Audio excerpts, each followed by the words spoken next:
अस्सलाम वालेकुम। प्रोग्राम सवाल के साथ मैं हूं मारिया मीमन। आज की टॉप स्टोरीज है, पार्ट टाइम टीम ने एक फुल टाइम टीम को हरा दिया। प्रोग्राम के पहले हिस्से में पाकिस्तान क्रिकेट टीम की शर्मनाक परफॉर्मेंस के ऊपर बात करेंगे। क्या हम एक सुपर 8 मरहले में जाने के इस वक्त काबिल हैं भी या नहीं। उसके बाद भारतीय जमहूरियत अपनी इस्लाह खुद कर रही है। भारत के इलेक्शन का एक तायराना जायजा लेंगे और उसके बाद हम प्रोग्राम के आखिरी हिस्से में इस पर बात करेंगे हुकूमत सोशल मीडिया का गला कैसे घोंटने जा रही है। एक फायरवॉल है जो कि बहुत जल्द इंस्टॉल कर दी जाएगी। प्रोग्राम का आगाज करते हैं। सबसे पहले हम बात करेंगे कल होने वाला मैच था पाकिस्तान का और अमेरिका का, और उसके नतीजे में पाकिस्तान टीम की अगर हम कहें कि लोएस्ट लो परफॉर्मेंस थी तो गलत ना होगा। इस परफॉर्मेंस के बाद अब ग्रुप टेबल में क्या पोजीशन है पाकिस्तान की, आपको क्विकली हम दिखाना चाहते हैं। पहली दफा T20 वर्ल्ड कप खेलने वाली टीम यानी कि अमेरिका फिलहाल अब अपने ग्रुप पर पहले नंबर पे है। 2 मैचेस उन्होंने खेले हैं, 2 ही उन्होंने जीते हैं। पाकिस्तान जैसी टीम तीसरे नंबर पे है और दूसरे नंबर पर भारत है। अब जाहिर सी बात है किसी भी ग्रुप के अंदर जो इस तरह की टीम्स होती हैं जिसमें अमेरिका हो गया, कनाडा हो गया, आयरलैंड नहीं, आयरलैंड पाकिस्तान को हरा चुका है, तो यूजली ख्याल ये किया जाता है कनाडा और अमेरिका की जैसी टीमें तो फिलर टीमें हैं ना, ये मैच तो हम जीत ही जाएंगे। असल तो वो जो टॉप 3 टीमें उनके दरमियान मुकाबला होगा। और कुछ यही सोचते हुए मोहम्मद हफीज साहब ने आज से चंद दिन पहले ये तज्जिया कर दिया। मैं सिर्फ पाकिस्तान टीम के लिए यही कहूंगा कि एज ए पाकिस्तानी ये वाहद एक जगह है जहां पे हमें लगता है कि हम यूएस को हरा सकते हैं।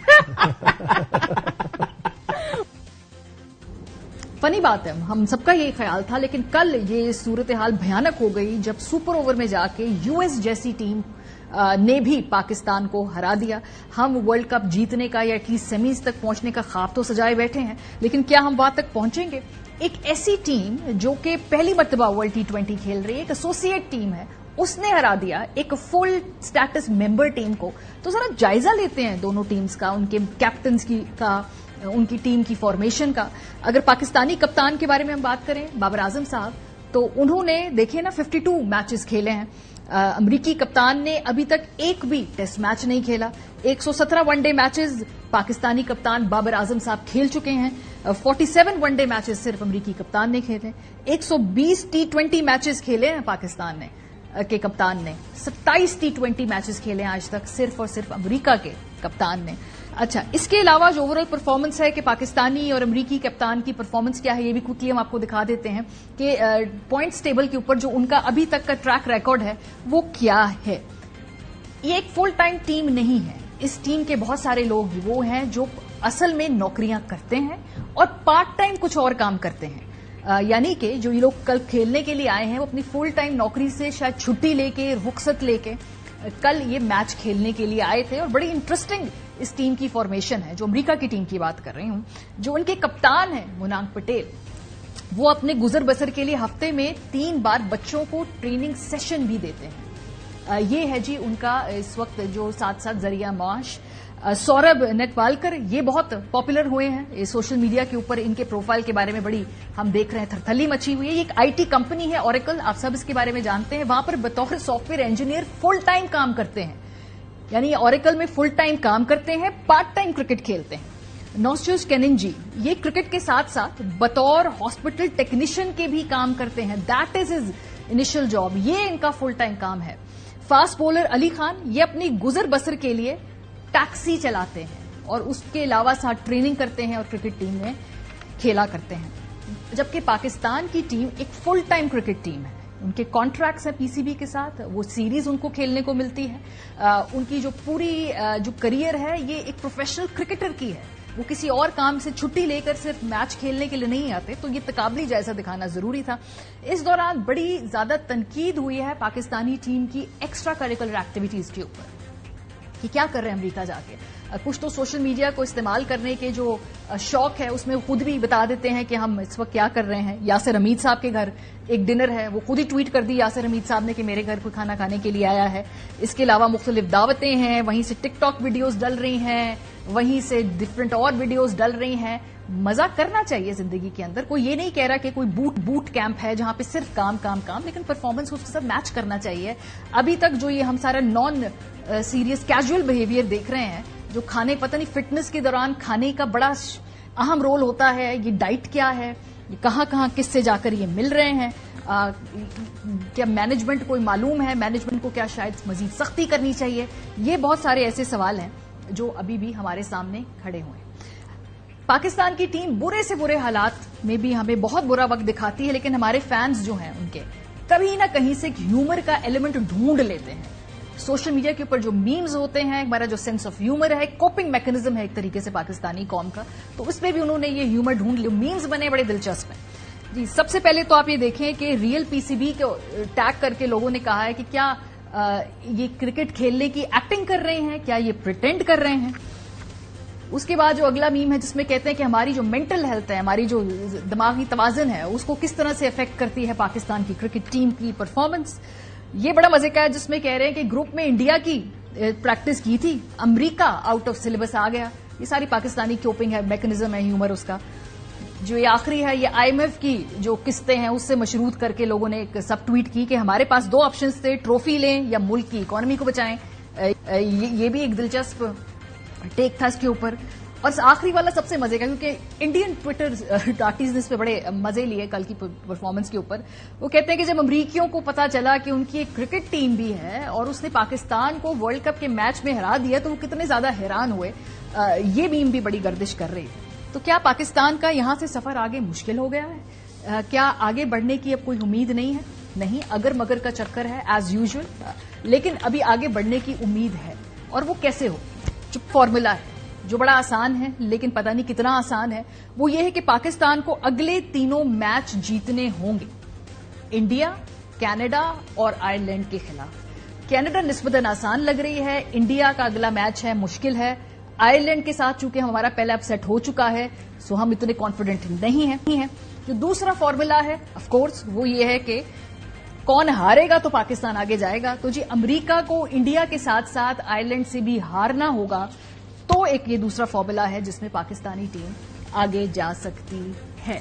प्रोग्राम के पहले से मैं बात करेंगे, शायद हाशमी शाह हमारे साथ मौजूद हैं, कामरान साहब साबिक क्रिकेटर, बहुत शुक्रिया कामरान हमें ज्वाइन करने के लिए। सबसे पहले तो ये जो मैंने पूरा एक कंपैरेटिव सूरत हाल बताई है, पाकिस्तान की टीम का अब अगला मैच भारत के साथ है और उससे अगला मैच जब होगा आयरलैंड और कनाडा के साथ है।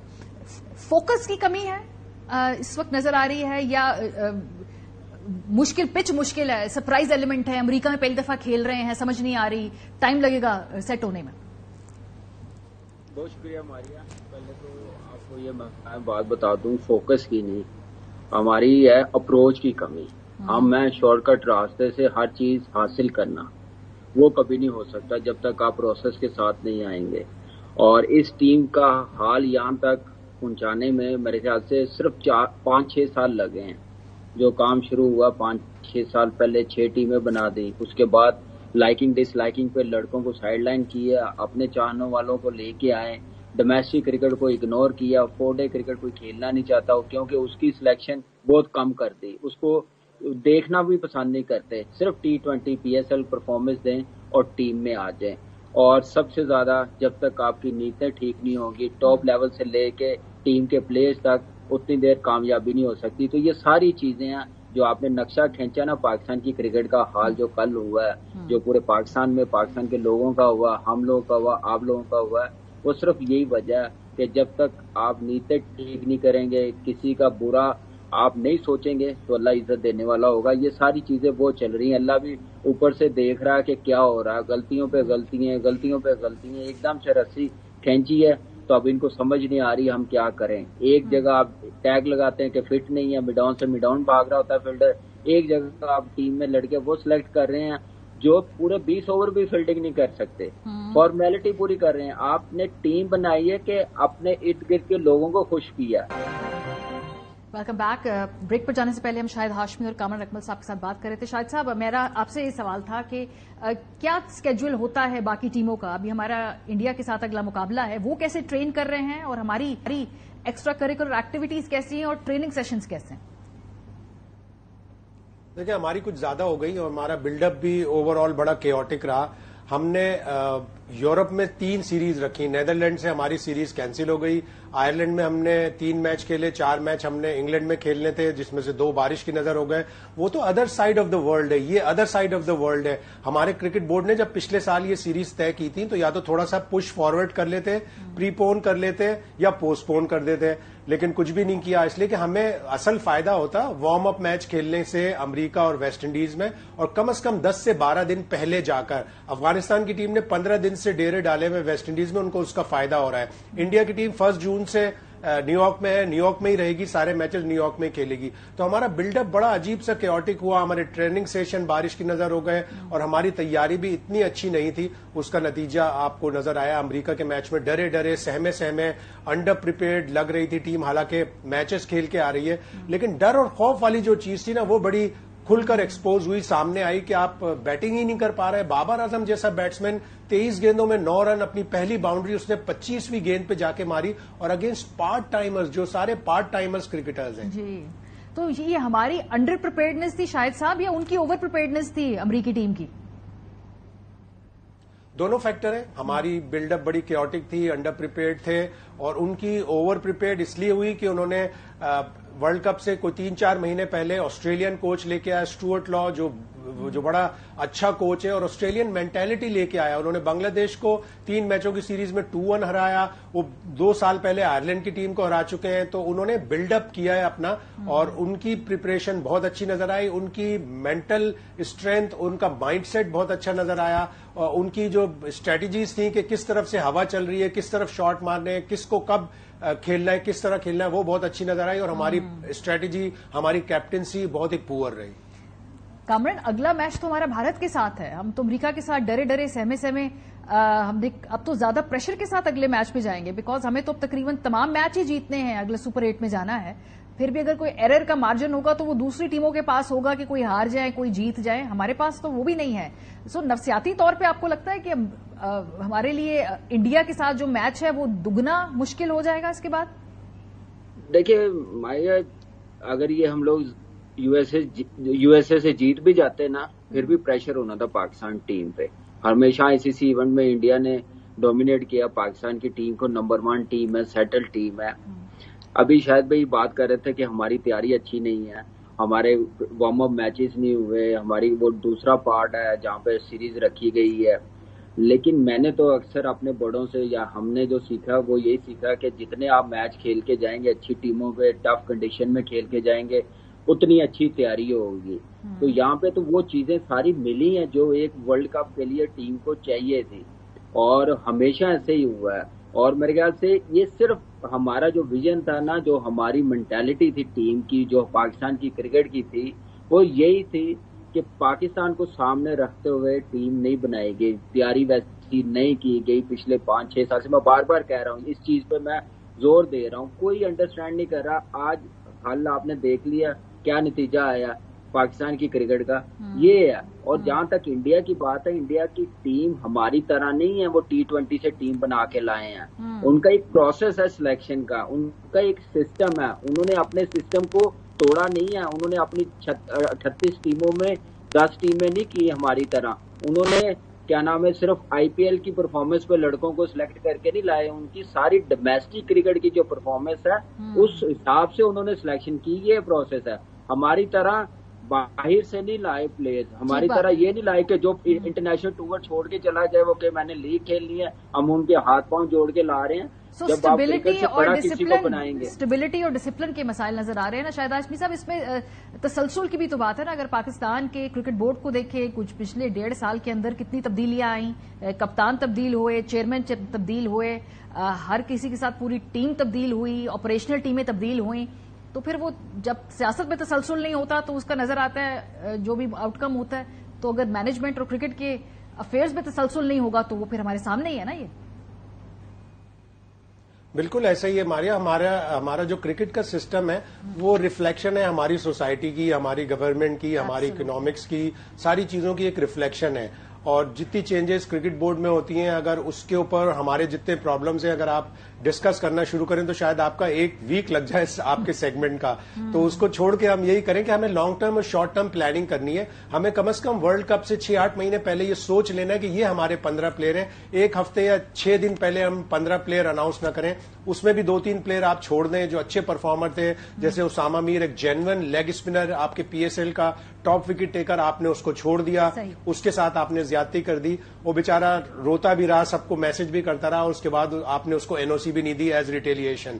तो आपके प्रोसेस बहुत सारे खराब है, उनके ऊपर तो आपको काम करना ही है लॉन्ग टर्म में, लेकिन आपको शॉर्ट टर्म में अब अगला जो चैंपियंस ट्रॉफी है वो पाकिस्तान में होनी है, अभी से उसकी तैयारी शुरू करने, इसलिए कि इंडियन ब्रॉडकास्टर ने कह दिया कि हमें ओडीआई नहीं चाहिए, हमें T20 चैंपियंस ट्रॉफी चाहिए। तो आपको T20 की टीम को अपने आगे बढ़ाने के लिए अभी से काम करना पड़ेगा, वरना आप फिर इसी तरह पीछे रह जाएंगे। और अभी भी खैर all is not lost, Pakistan की टीम जितनी नीचे गई है अब इससे नीचे नहीं जा सकती अमेरिका से हारने के बाद, अब ऊपर ही आएगी। अगर पाकिस्तान इंडिया को हराएगा तो फिर अगेन मेरी ख्वाहिश वही है जो आप कह रहे हैं कि ऐसे ऊपर ही जाए, लेकिन वो जो आपने कहा ना डिटेल्ड, इसकी बहुत सारी वजह हमें देखनी होंगी। बहुत शुक्रिया आप दोनों का। जब ये खत्म होगी ट्रॉफी उसके बाद हम बाकायदा आपके साथ, ये चैंपियनशिप खत्म होगी तो फिर आपके साथ सेगमेंट करेंगे शायद भाई। ब्रेक पे जाएंगे, जब वापस आएंगे भारत के अंदर जमहूरियत का तसलसल की खूबसूरती ये है कि वो खुद अपनी कोर्स करेक्शन कर रही है, भारतीय जमहूरियत अपनी इस्लाह कर रही है। कैसे? ब्रेक के बाद आपको दिखाएंगे हमारे साथ।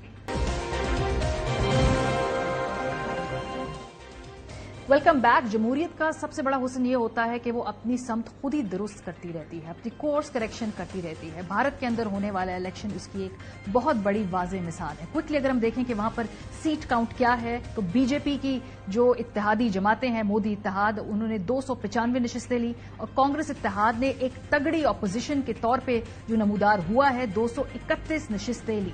इस इलेक्शन का सबसे खूबसूरत पहलू क्या है आपको बताते हैं कि इस इलेक्शन का स्केल क्या है, मैग्नीट्यूड क्या है। ये 19 अप्रैल से इंतखाबात शुरू होते हैं जी, और 1 जून को खत्म होते हैं, यानी कि 44 दिनों तक ये इंतखाबात मुख्तलिफ फेजेस के अंदर होते रहते हैं। 7 फेजेस हैं। कितने वोटर हैं जी कुल रजिस्टर्ड? तकरीबन 96 करोड़ से 1 अरब तक। उम्मीदवार कितने हैं ये भी आप देख सकते हैं मुख्तलिफ असेंबलियों के अंदर कौन से हैं। तो आप इसका स्केल और मैग्नीट्यूड देखिए। लेकिन इस इलेक्शन के अंदर बहुत प्रॉब्लमैटिक चीजें भी थी, और कुछ तकाबली जायजा अगर पाकिस्तान के इलेक्शन के साथ इसका किया जाए तो वो भी मुनासिब होगा। यहाँ पे सबसे पहले तो सबसे इंपॉर्टेंट फैक्टर जो खुलकर सामने आया वो ये था कि इंतकामी सियासत की जा रही है भारत के अंदर।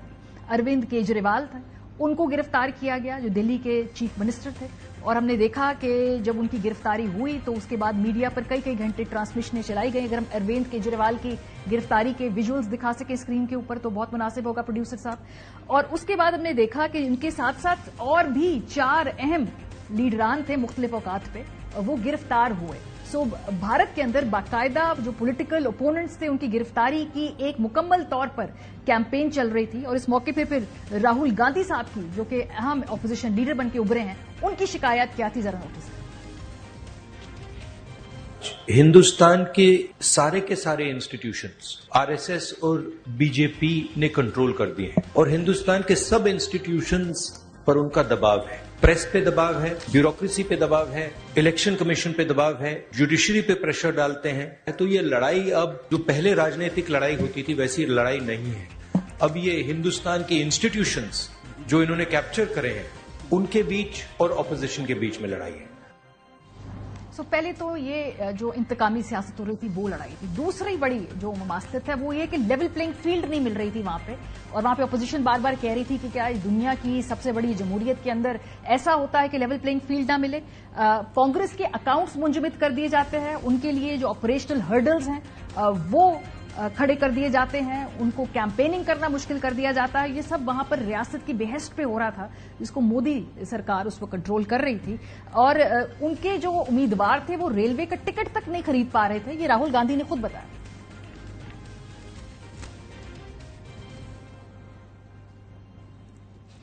सो एक तो ये इसका ममासलत है। इसके बाद मीडिया वर्सेस सोशल मीडिया, ये भी बड़ी ही एक दिलचस्प कंपैरिजन है जो हमें देखने को मिला।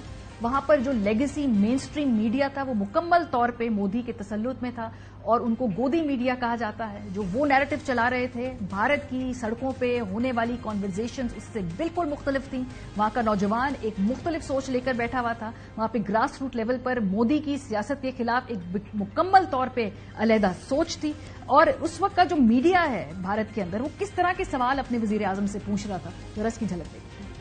मेरा पहला सवाल होगा ये कि क्या ये चुनाव महज एक फॉर्मेलिटी है? हौले हौले हो जाएगा प्यार, अब की बार 400 पार। किसी ने लिखा दिल का भंवर करे पुकार, अब की बार 400 पार। तो सर रफ्तार यही रहेगी तो फिर 29 में फिर 450 पार की बात होगी। प्रधानमंत्री जी, क्या आप सिर्फ 24 की तैयारी करके बैठे या 29 की भी करके बैठे? सर देखिए, ये कितनी बड़ी बात है कि चुनाव समाप्त नहीं हुआ और हम आपके अगले टर्म की बात कर रहे हैं। आपने कहा 2047 तक, तो कह रहे हैं मोदी जी ने बड़ा लंबा प्रोग्राम बना दिया, ये तो कहीं जाने वाली नहीं 47 तक। उत्तर से दक्षिण तक, पूरब से पश्चिम तक एक नैरेटिव है मोदी जी, और ये हमारा एनालिसिस है, वो है नरेंद्र मोदी। मोदी एक नैरेटिव है। मैंने देखा हर जगह आप जिम्मेदारी लेकर खड़े हो जाते हैं कि मोदी के नाम पर वोट देना है। वोट तो सिर्फ मोदी जी को जा रहा है क्योंकि मोदी जी की गारंटी है कि भाई आपके नाम पे ही जीत के आना है। चूंकि वहां मेन स्ट्रीम मीडिया सारा मोदी जी के दोस्तों ने खरीद लिया था, तो जो बहुत सारे सीनियर जर्नलिस्ट थे जो वो अपने यूट्यूब चैनल के ऊपर शिफ्ट हो गए। उसमें आप देख सकते हैं बरखा दत्त साहिबा मुकम्मल तौर पे डिजिटल मीडिया के ऊपर अपनी रिपोर्टिंग करती रहीं। रवीश कुमार साहब बहुत ही रिस्पेक्टेड वहां के सहाफी हैं, वो भी यूट्यूब के ऊपर शिफ्ट हो गए, सोशल मीडिया के ऊपर शिफ्ट हो गए।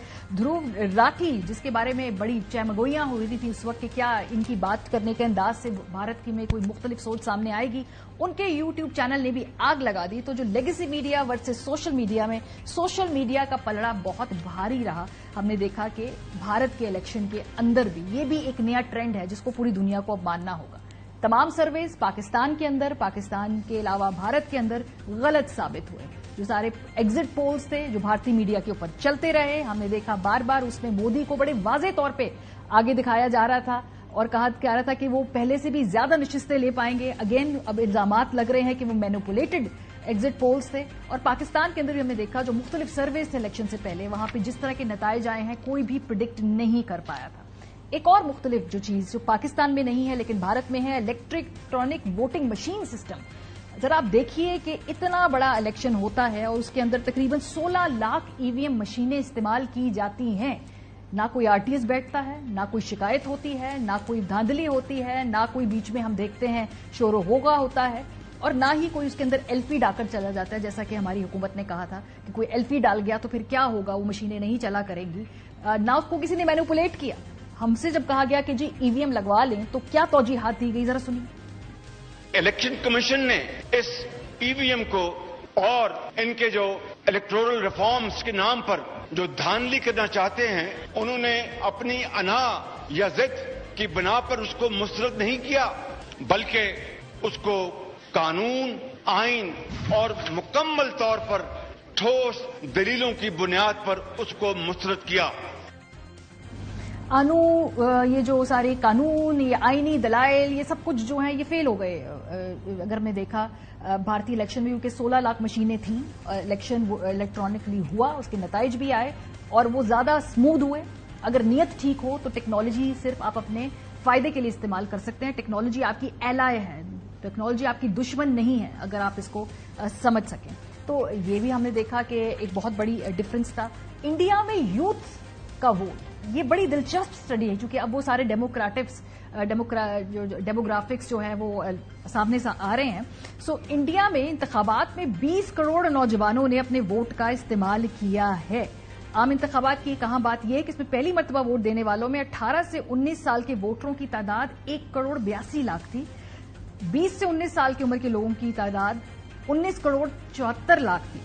और हमने देखा कि नौजवान वोटर ने बड़ा खुलकर अपनी जो इलेक्टोरेट उन्होंने बताया अपने हुक्मरानों को कि वो किस तरह का भारत देखना चाहते हैं, वो किस तरह की जमहूरियत देखना चाहते हैं। पाकिस्तान के अंदर भी नौजवान वोट ने बड़ा डिसाइसिव फैक्टर निभाया है। तो ये भी एक ग्लोबल ट्रेंड है जो इस खत्ते के अंदर नजर आ रहा है। तो फिर इस मुल्क के अंदर अगर मोदी जैसे फाशिस्ट है, ये तय हुआ कि उसको अगर आपने पीछे धकेलना है तो उसका सिर्फ एक ही रास्ता है और वो है वोट, और वो है डेमोक्रेसी और लोगों के ऊपर भरोसा, अपनी कॉन्स्टिट्यूएंसी के ऊपर भरोसा। जरा क्विकली आपको आखिरी एक तकाबली जायजा दिखाते हैं کہ مسئلہ کیا ہے پاکستان کی جمہوریت میں اور خوبصورتی کیا ہے بھارت کی جمہوریت میں. یہ ہم نے کچھ زیادہ دور نہیں 1998 سے نکالے ہیں پرائم منسٹرز اس ملک کے اندر اور بھارت کے اندر جتنے رہے. 1998 سے 2004 میں بھارت کا صرف ایک وزیر اعظم تھا, اٹل بہاری واجپئی. اس دوران پاکستان میں کتنے وزیر اعظم آئے؟ 3. نواز شریف صاحب, میر ظفر اللہ جمالی, چودھری شجاعت حسین. 2004 سے 2014 تک بھارت میں 10 سال صرف ایک وزیر اعظم تھا, منموہن سنگھ, جس نے پورا ٹرن اراؤنڈ کر دیا وہاں کی اکانومی کے. پاکستان کے اندر کتنے وزیر اعظم تھے؟ شوکت عزیز صاحب, یوسف رضا گیلانی صاحب, راجہ پرویز اشرف صاحب. 2014 سے 2024 کا یہ بڑا دلچسپ ہے کیونکہ پاکستان کی ریسنٹ ہسٹری کا سب سے ٹرموائل یہ والا ایرا یہ ہے, یہ ڈیکیڈ ہے پورا, جس میں نریندر مودی ایک وزیر اعظم تھا. اور پاکستان میں کتنے وزیر اعظم آتے ہیں ذرا ہی دیکھیے. نواز شریف صاحب, شاہد خاقان عباسی صاحب, عمران خان صاحب, شہباز شریف صاحب اور پھر دوبارہ شہباز شریف صاحب الیکٹ ہو کر آتے ہیں. سو بھارت کی جمہوریت میں جو بھی پرابلمیٹک ہے, لیکن انہوں نے جس طریقے سے سیلف کریکشن کی ہے اپنے نظام کی, ابھی یہ انیشل ٹرینڈ, ہم یہ نہیں کہہ سکتے کہ اب واقعی فیشسٹ جو ہے وہ پیچھے دھکیل دیا جائے گا, لیکن ان کے معاشرے نے ان کو بڑا کچھ بتا دیا. ہمارے ساتھ پروگرام کے اس حصے میں مشرف زیدی صاحب موجود ہیں. بھارت کے اندر جو ہوا الیکشن ہے اس کا پاکستان ہم اس کو کیسے ڈیسائفر کریں, کیسے سمجھیں اور اس کو ہم اپنے لیے کیسے اس میں سے کچھ مطلب نکالیں, یہ مشرف صاحب ہمیں بتائیں گے. مودی تیسرے دفعہ وزیر اعظم بنے ہیں, پہلے سے کمزور وزیر اعظم بنے ہیں لیکن تیسری دفعہ وزیر اعظم بنے ہیں. پاکستان کے لیے اس کا کیا مطلب ہے؟ دیکھیے پہلے تو ماریا, پاکستان کے اپنے جو مسائل ہیں اور جو اس کو درپیش ہیں, اور ان میں آپ نے جو تذکرہ کیا ہماری جمہوری نظام کا, اس سے ہی منسلک سارے مسائل کم از کم میری نظر میں ہیں. تو پاکستان کے اپنے اتنے مسائل ہیں کہ پاکستانیوں کو زیادہ اس کی پرواہ نہیں ہونی چاہیے کہ نریندر مودی کیا کریں گے. لیکن کیونکہ نریندر مودی وہ وزیر اعظم ہیں جو بار بار پاکستان کے اوپر حملہ آور ہو چکے ہیں, نہ صرف حملہ آور ہوئے بلکہ اس الیکشن پروسیس میں بار بار پاکستان کو استعمال کیا گیا. ان کی پارٹی نے بھی کیا, ان کے لیڈران نے کیا, اور خاص طور سے انہوں نے کیا. اس میں کبھی انہوں نے طنز کا استعمال کیا, کبھی جو ان کی نفرت بھری سیاست ہے اس کا جو ہے سہارا لیتے ہوئے پاکستان کا تذکرہ کیا. اور پاکستان کے ساتھ ساتھ ہندوستان کی ایک بہت غیور اور میں سمجھتا ہوں دنیا کی عظیم الشان جو مسلمان پاپولیشنز ہیں ان میں شاید سر فہرست شاید ہندوستان کا مسلمان ہے, اور اس سے بھی جو افضل اور اہم اور احسن کردار ہے وہ شاید کشمیری مسلمانوں کا ہے, جو نہ اپنے آپ کو ہندوستانی کہتے ہیں نہ ہندوستان کا حصہ بننا چاہتے ہیں. تو کیونکہ انہوں نے اتنی زیادہ بات کی ان چیزوں کے بارے میں, تو ضرور ہمیں یہ یاد رکھنا چاہیے کہ 2019 میں مودی سرکار نے پاکستان کے اوپر حملہ کیا الیکشن سے پہلے, الیکشن جیتنے کے لیے. تو کیا ایک ایسا الیکشن جو جیتنے کے بعد بھی ایسا لگ رہا ہے کہ وہ ہارے ہیں, تو اب ان کا کیا رد عمل ہوگا, اس پہ بڑی گہری نظر پاکستانیوں کو اور خاص طور پہ پاکستان کے جو سیکیورٹی ادارے ہیں اور حکومتیں ان کو رکھنی چاہیے. سو ابھی جو مودی وزیر اعظم بنے ہیں ان کے لیے بڑا ہمبلنگ ایکسپیرینس ہے. اگر میں کوئکلی آپ کو بھی دکھاؤں, اپنے دیکھنے والوں کو بھی بتاؤں کہ جب مودی مختلف انٹرویوز دے رہے تو انہیں ایک گاڈ کمپلیکس تھا. انہوں نے بار بار مختلف رپورٹرز اور اینکرز کو انٹرویو دیتے ہوئے کہا کہ ان کو کسی نے بھیجا ہے, یعنی وہ ان کو کسی نے چوز کیا ہے, یا جو ان کے بھگوان ہیں انہوں نے ان کے ذریعے بھارت کے اندر وہ جو سارے کام ہو رہے ہیں ان کے لیے مودی کو ایک ذریعہ بنایا ہے. ذرا گاڈ کمپلیکس کے بارے میں آپ وہ کیا سمجھتے تھے, ذرا آپ کو دکھاتے ہیں. مجھ سے جو کچھ بھی ہے وہ کوئی ایشوریہ شکتی کروا رہی ہے. ایشور میرے سے جو کام کروا رہا ہے, ایشور نے ہی اس کام کے لیے مجھے کہا ہے, پرماتما نے ہی مجھے اس کام کے لیے بھیجا ہے. پرماتما نے میرے لیے کسی پرپز کے لیے بھیجا ہوا ہے, کسی پرپز کے لیے پرماتما نے مجھے بھیجا, اور وہی مجھ سے یہ پرپز کی پورتی کے لیے دشا بھی دیتا ہے. تو پرماتما کا نردیش ہے, پرماتما کی اچھا ہے, پرماتما کی یوجنا ہے. کوئی شاید کوئی دیوی شکتی کہو, کوئی ایشوریہ شکتی کہو, اس کے بنا یہ سب سمبھو نہیں ہے. تو میں تو اسی کے حوالے ہوں, لیکن وہ دکھتا نہیں ہے. سو الیکشن سے پہلے نریندر مودی یہ سمجھا کرتے تھے کہ وہ چوزن ون ہے گاڈ کے, اور الیکشن کے بعد جب ووٹ سامنے آیا تو لوگوں نے ان کو اتنا ہمبل کر دیا, ان کو اتنی اوقات دکھا دی کہ اس کے بعد جو کل ان کا امیج سامنے آیا ہے جہاں پہ وہ کانسٹیٹیوشن آف انڈیا کو چوم رہے ہیں اور اس کے سامنے سر جھکا رہے ہیں, تو یہ طاقت ہوتی ہے جی, جبکہ وہاں سے لے کر یہاں تک کا جو سفر ہے یہ وہاں کے ووٹر کی جیت ہے. کہ جہاں پہ انہوں نے ایک فاشسٹ اپروچ کو ابھی بھی مکمل طور پہ تو نہیں شکست دی لیکن بہت پیچھے دھکیلا ہے. سو ایک نسبتاً کمزور مودی اگر مضبوط ہو تو پھر زیادہ بولڈ سٹیپس لیے جاتے ہیں, تو اس کا مطلب ہے کہ فی الحال تو وہ بہت کمپرومائزڈ ہوں گے, یا آپ کو لگتا ہے کہ چونکہ ملک میں اب ایک پش بیک آیا ہے تو ان کا سٹانس بھی سافٹ ہوگا یا پھر زیادہ اگریسو ہو جائے گا؟ دیکھیے, جو ریشنلی جو سمجھ آتی ہے وہ یہ کہ وہ اس الیکشن میں جو ایک طرح سے شکست ہوئی, 400 سیٹیں نہیں ملی, 370 بھی نہیں ملی, 303 جو پچھلی دفعہ تھیں وہ بھی نہیں ملی, تو شاید اس سے وہ کچھ سبق سیکھے اور وہ برج بلڈنگ کریں. لیکن مسئلہ یہ ہے, اور یہ ہم نے پاکستان میں بھی, ٹھیک ہے ہماری جمہوریت اتنی طاقتور نہیں ہے اور بہت کمزور ہے, لیکن کچھ جمہوری جو ہے اشارے یا انڈیکیشنز ہمارے ہاں بھی ہوتی ہیں.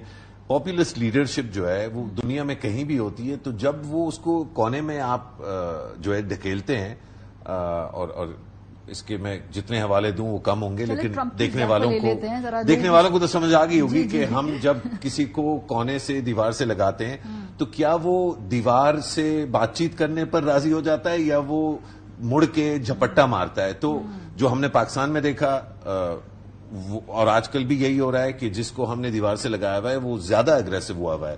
یہ بیرون ملک جتنے بھی ایگزامپلز ہیں اس طرح کے لیڈران کے, تو وہ زیادہ اگریسو ہو جاتے ہیں. مسئلہ یہ ہے کہ وہ اگریسو جو ہے وہ اگریشن کہاں نکال سکتے ہیں. اپنے کولیشن پارٹنرز پہ تو نہیں نکال پائیں گے, اپوزیشن پہ اگر نکالیں گے تو کولیشن پارٹنرز ان پہ دباؤ ڈالیں گے. چین ایک آپشن ہے, کیونکہ ہندوستان کا کم از کم ہندوستان امریکہ کو یہ دکھانا چاہتا ہے کہ جی وہ چین سے بڑا ناراض ہے اور وہ امریکہ کے ساتھ مل کے چین کا مقابلہ کرے گا. لیکن جب آپ موازنہ کریں, اس کو جو ہے ایگزامن کریں, تو آپ کو پتا چلتا ہے کہ چین کے ساتھ تو مودی سرکار کے اندر پچھلے 10 سال سے جتنی ٹریڈ بڑھی ہے چین کے ساتھ اتنی دنیا میں اور کسی 2 ملکوں کے درمیان نہیں بڑھی. تو گھوم پھر کے پھر سے انڈیا کا مسلمان, انڈیا کا کرسچن, انڈیا کا سکھ, کشمیر اور پاکستان جو ایزی ٹارگٹس ہیں مودی سرکار کے لیے, اور جس میں دیگر اور پارٹیاں بھی ان کے ساتھ مل کے شامل ہو کے, آپ دیگر اور پارٹیاں, اروند کیجریوال کا نام لیا, انہوں نے مائنورٹی رائٹس پہ جو ہے پچھلے 10 سال میں کچھ نہیں بولا, بلکہ حالانکہ امیدیں بہت تھیں. اسی طرح چندرا بابو نائیڈو ان کے ساتھ ہیں, ان کا بھی کوئی خاص جو ہے اگر مسلمانوں کے ساتھ زیادتی ہو رہی ہے تو. اور پاکستان کی جہاں تک بات آتی ہے تو کانگریس اور بی جے پی جو ہے وہ انڈیا کے اندر تو بڑا فرق ہوگا, لیکن یہ یاد رکھنا چاہیے کہ کانگریس شو مارتی ہے کہ 1971 میں کانگریسی لیڈر نے پاکستان کے 2 ٹکڑے کیے, پارٹیشن کروایا. مختلف ہے نا, کانگریس اور باقی جماعتوں کی انورڈ لوکنگ اپروچ ہے, وہ ابھی بھی ہم دیکھ رہے ہیں کہ جو اپوزیشن ہو رہی ہے وہ پروسیجرل کے اوپر. انہوں نے کہا جی یہ آپ پتہ کروائیں یہ اسٹاک ایکسچینج کا اسکیم کس نے کیا ہے, یہ جو فنڈنگ کا سارا کیس تھا اس کو پتہ کروائیں. تو انورڈ اپروچ ہوگی یا آؤٹ ورڈ اپروچ ہوگی؟ یہ میرا خیال ہے کہنا قبل اس وقت ہوگا. مجھے نہیں لگتا کہ یہ نیسیسری ہے کہ وہ آؤٹ ورڈ اپروچ لیں گے, لیکن اگر انورڈ پہ پریشر بہت زیادہ بڑھا تو اگین ہر پاپولسٹ رجیم میں یہ ہوتا ہے کہ جب اندرونی طور پہ آپ پریشر میں آتے ہیں تو آپ باہر پھڈے لینا شروع کرتے ہیں. ٹرمپ کو دیکھ لیں, برطانیہ میں بورس جانسن کو دیکھ لیں, انہوں نے تو پورا علیحدگی جو ہے وہ ای یو سے, مطلب کوئی خاص کوئی پنگا بھی کسی نے نہیں لیا تھا, انہوں نے علیحدگی کر لی. فرانس والے جرمنی کو گالیاں دے رہے ہوتے ہیں. تو یہ ایک تہوار ہے ایک سسٹم کا, جب پاپولزم آتی ہے تو یہ ایک نیچرل انسٹنکٹ ہوتا ہے لیڈروں کا کہ وہ ایکسٹرنلائز کریں, کیونکہ اس سے ان کو یہ لگتا ہے کہ گھر کے اندر اپنے ملک میں لوگ ان کے ساتھ, ایون جو ان کے ساتھ نہیں ہیں, جب ملک کا مسئلہ آئے گا تو وہ ان کے ساتھ مل جائیں گے. تو میرا خیال ہے پاکستانی کو محتاط رہنا چاہیے. لیکن ایک میں ضرور یہ چیز کہوں گا کہ یہ جو خوشی اور امید ایک طرح سے پاکستان میں بڑی واضح, آپ کی پریزنٹیشن میں بھی یہ بڑا واضح ہے کہ آپ کو اچھا لگا کہ ایک ملک ہے ہمارا ہمسایہ ملک جہاں جمہوریت اتنی اسٹرانگ ہے.